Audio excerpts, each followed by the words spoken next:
اب آ رہی ہے قرآن پاک میں اہم ترین آیت، جس پر آج میں نے باقی ساری گفتگو انشاءاللہ تعالی کرنی ہے، کہ اصل جرم جو ہے یہود و نصارہ کا وہ کیا تھا، اور اللہ کے نزدیک سب سے سینسٹیو ایشو کیا ہے۔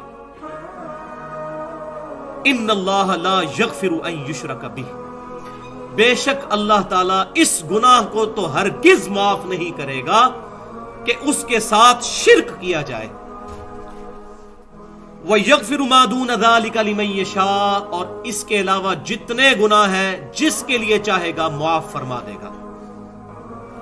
وَمَن يُشْرِكْ بِاللَّهِ، اور جو کوئی اللہ کے ساتھ شرک کرے، فَقَدِ افْتَرَى إِثْمًا عَظِيمًا، تو اس نے یقیناً بہت ہی عظیم گناہ کا ارتکاب کر لیا۔ یہ آیت اس صورت میں 2 دفعہ ریپیٹ ہوگی، یہ سورۃ النساء میں 48 نمبر آیت، پھر 116 بھی آئے گی، لیکن اس کی کنکلوژن تھوڑی سی ڈیفرنٹ ہوگی، وہ ہے ان اللہ لا یغفر ان یشرک بہ ویغفر ما دون ذلک لمن یشاء ومن یشرک باللہ فقد ضل ضلالا بعیدا، جو کوئی اللہ کے ساتھ شرک کرے گا تو بے شک وہ گمراہ ہوا، اور گمراہی میں بھی بہت دور جا کر گر پڑا۔ تو یہ وہ آیت ہے جس پر ایک جملہ میں اکثر بولا کرتا ہوں کہ شرک is the most sensitive issue in the sight of اللہ، اللہ کے حضور سب سے حساس معاملہ شرک کا ہے۔ اللہ تعالیٰ شرک کو کبھی بھی معاف نہیں فرمائے گا۔ اس کے علاوہ جتنے گناہ ہیں اگر چاہے گا، یہ بھی اوپن لائسنس نہیں، لیکن اگر چاہے گا تو معاف فرما دے گا۔ اب یہاں پر اس پر گفتگو کی جائے تو بہت زیادہ ٹائم چاہیے، اس میں ایک سجیسٹ ضرور کروں گا کہ ڈاکٹر اسرار احمد صاحب نے کئی دفعہ اس ٹاپک کے اوپر لیکچرز دیے ہیں، شرک اور اقسام شرک، اور ان کا سب سے آخری لیکچر جو ہوا تھا 2004 کے اندر انڈیا میں انہوں نے دیا تھا، جو پیس ٹی وی پہ بھی چلتا رہتا ہے، 3 گھنٹے کا۔ تو قطع نظر کہ ڈاکٹر اسرار صاحب سے کیا غلطیاں ہوئی، ظاہر ہے کہ ان کے لیے پروفیسی کا عقیدہ تو ہم رکھتے نہیں ہیں، ہر انسان سے کسی نہ کسی معاملے میں غلطی ہو سکتی ہے، اللہ تعالیٰ ان کی غلطیاں معاف فرمائے۔ باقی جو انہوں نے شرک کے حوالے سے یقین جانے کہ جو کام کیا ہے اس لیکچر کے اندر، وہ اپنی مثال آپ ہے۔ شرک اور اقسام شرک یوٹیوب پہ بھی آپ کو مل جائے گا، وہ ڈیٹیل میں سننے کے لیے اس کو ضرور ہم سنیں۔ منتخب نصاب میں بھی انہوں نے تقریباً 4 گھنٹے کے لیکچر ریکارڈ کروائے تھے، 1 گھنٹے کے 4 لیکچر شرک اور اقسام شرک کے اوپر، تو وہ ضرور سن لیے جائیں۔ اچھی بات کسی کی بھی ہو وہ لے لینی چاہیے، بلکہ ہمیں تو یہ درس دیا گیا، صحیح بخاری کتاب الوکالہ چیپٹر میں انٹرنیشنل نمبرنگ کے مطابق 2311 نمبر حدیث ہے کہ آیت الکرسی کا وظیفہ شیطان نے دیا تھا، اور آپ صلی اللہ علیہ وسلم نے اس کو انڈورس کیا۔ سیدنا ابو ہریرہ رضی اللہ تعالیٰ عنہ سے فرمایا کہ ہے تو وہ جھوٹا تھا، لیکن اس نے بات سچی کی کہ جو شخص آیت الکرسی پڑھ کے رات کو سو جائے، صبح تک ایک فرشتہ اس کی حفاظت فرما کرتا ہے اللہ کی طرف سے۔ اللہ تعالیٰ اس پر ایک فرشتہ جو ہے وہ محافظ کے طور پر، نگہبان کے طور پر مسلط فرما دیتا ہے۔ تو یہاں پر میں انشاءاللہ تعالیٰ اس سے ریلیٹڈ کچھ چیزیں عرض کروں گا جو اہم ترین ہے، اور باقی ہماری ویب سائٹ کے اوپر بھی یہ ریسرچ پیپر ایکسکلوسیولی میں سمجھتا ہوں اس ٹاپک پہ امپورٹنٹ ترین ریسرچ پیپر ہے، دعا صرف اللہ ہی سے، 8 صفحوں کا، 4 ورقوں پر اور 8 صفحوں پر۔ توحید کے اوپر اصل ایشو اس وقت کیا چل رہا ہے، وہ ساری کی ساری چیزیں ڈیٹیل کے ساتھ مخالفین کے دلائل رکھ کر سامنے پازیٹیو انداز میں ایڈریس کی گئی ہے۔ یہ پمفلٹ اکیلے بیٹھ کے نہیں لکھا گیا، جال حق سامنے کھول کے مفتی احمد جہاں نعیمی صاحب کی، جنہوں نے یا علی مدد اور یا شیخ عبدالقادر جیلانی مدد کے اوپر دلائل دیے، وہ سارے دلائل سامنے رکھ کر اس کو لکھا گیا ہے کہ کس جگہ سے انہوں نے غلطی کھائی، ان کی تمام چیزیں پوائنٹ آؤٹ کی گئی ہیں۔ دعا صرف اللہ ہی سے۔ تو ہماری جو ویب سائٹ ہے ahlsunnatpak.com، یہ پاک فرقوں سے بھی پاک اور پاک فار پاکستان بھی، ahlsunnatpak.com میں شروع میں ہی جو لیفٹ پر آئیکن ہے ریسرچ پیپرز اور بکس والا، اس کے اندر یہ ہم نے الحمدللہ اپلوڈ بھی کر دیا ہوا ہے، دعا صرف اللہ ہی سے۔ اگر اس پر ایڈریس کیا جائے تو کم از کم 2 گھنٹے چاہیے، لیکن میں اس میں سے کچھ اہم چیزیں آپ کے سامنے آج پیش کرنا ضروری سمجھتا ہوں تاکہ ہمیں ایشو جو ہے وہ سمجھ آ جائے۔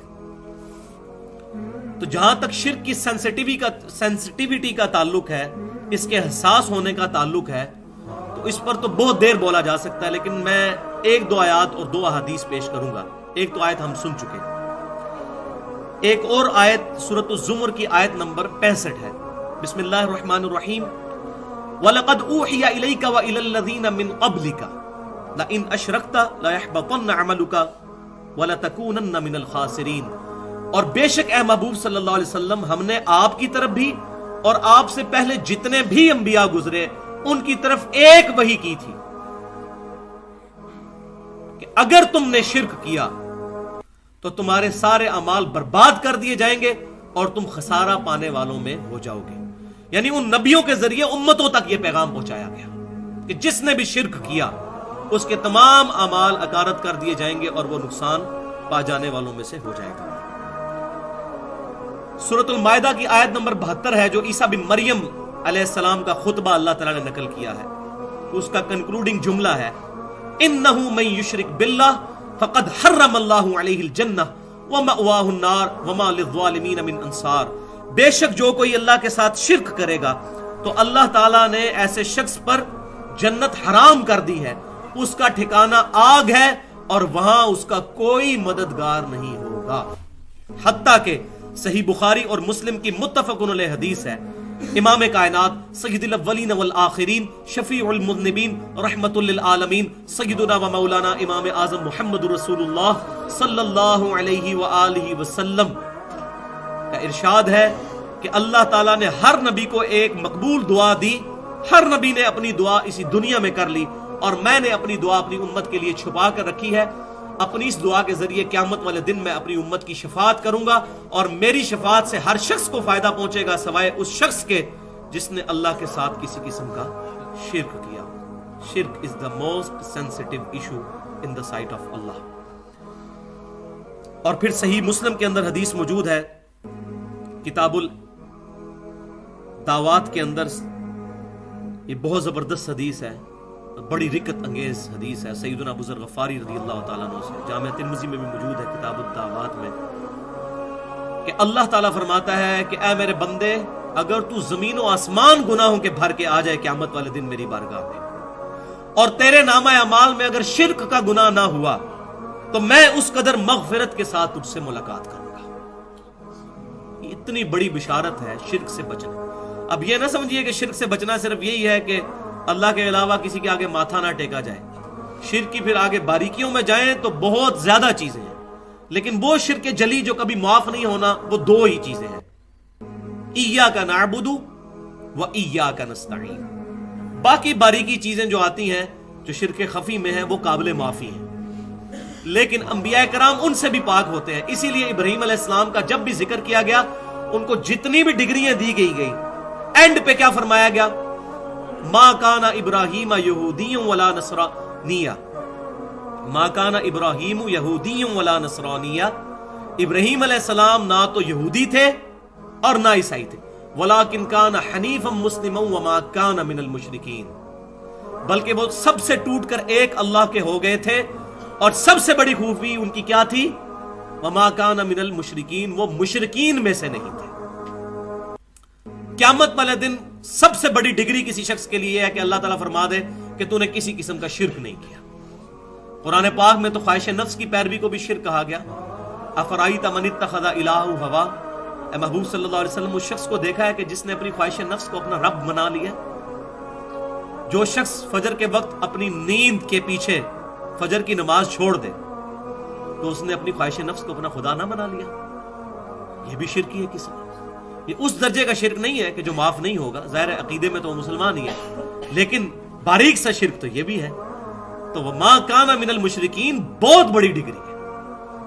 ابراہیم علیہ السلام کے بارے میں جب بھی یہ تعریف کی گئی تو آخری جملہ یہ کہا گیا، وما کان من المشرکین بل ملت ابراہیم حنیفا وما کان من المشرکین۔ اے محبوب صلی اللہ علیہ وسلم آپ فرما دیجئے، میں تو ابراہیم علیہ السلام کے دین پر ہوں جو سب سے ٹوٹ کر ایک اللہ کے ہو گئے تھے، حنیفہ تھے وہ۔ یہ امام ابو حنیفہ والا حنیفہ نہیں ہے، وہ ہے کے ساتھ ہے، یہ الف والا ہے، سب سے ٹوٹ کر ایک اللہ کا ہو جانے والا۔ وما کان من المشرکین، اور وہ مشرکین میں سے نہیں تھے۔ تو یہ سینسٹیوٹی کے اعتبار